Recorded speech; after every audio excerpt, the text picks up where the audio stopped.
प्रसन्नवदनं जाये सर्वविघ्नोपशान्तये विश्वधृतावज्ञाञ्जः पारिशुद्ध्याप्रियतं विघ्नन्निघ्नन्ति जातं विश्वक्षेनन्दवासये तदेव लग्नं तदेवं तदेव दानाबलं चन्द्रबलं तदेव विद्याबलं देवलं तदेव लक्ष्मीपदेन्द्रियस्मरामि यत्र योगीश्वरकृष्णा यत्र वार्धो धनुद्रः तत्र श्रीविजयबोधि ध्रुवाणि धर्मतोमः उदे सकलकल्याणपात्रजायते मङ्गलादायनं वरे लाभस्तेषां जयस्तेषां कृतस्तेषां पराभवः तेषामिन्द्रश्यामोदयोस्तु जनार्दन आपदामभवत्तारं दातारं सर्वसम्पदां लोकाभिरामं श्रीरामं भूयो भूयो नमाम्यहम् सर्वमङ्गलमाङ्गल्ये शिवे सर्वार्थसाधके शरण्ये त्र्यम्बके देवी नारायणी नमोऽस्तुते मनोजवं मारुततुल्यवेगं जितेन्द्रियं बुद्धिमतां वरिष्ठं वादात्मजं मारुणयूधमुख्यं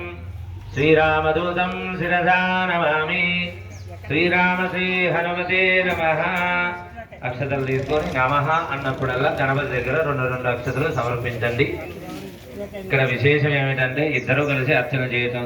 కుడివైపు కూర్చోబెట్టిన విధానం ఏమిటి అంటే మగవాళ్ళు అర్చన చేస్తుంటే ఆడవాళ్ళు చేయబట్టుకోండి, పుష్పాలు అందించండి, మీ వారికి అక్కడ సమర్పించండి అని చెప్పి చెప్పండి. ఇద్దరు ఆరాధన చేస్తే ఇచ్చిన ద్రవ్యాలు సరిపోవు, అన్నీ అయిపోయి మళ్ళీ వేరే వారి గురించి ఎదురు చూస్తారు.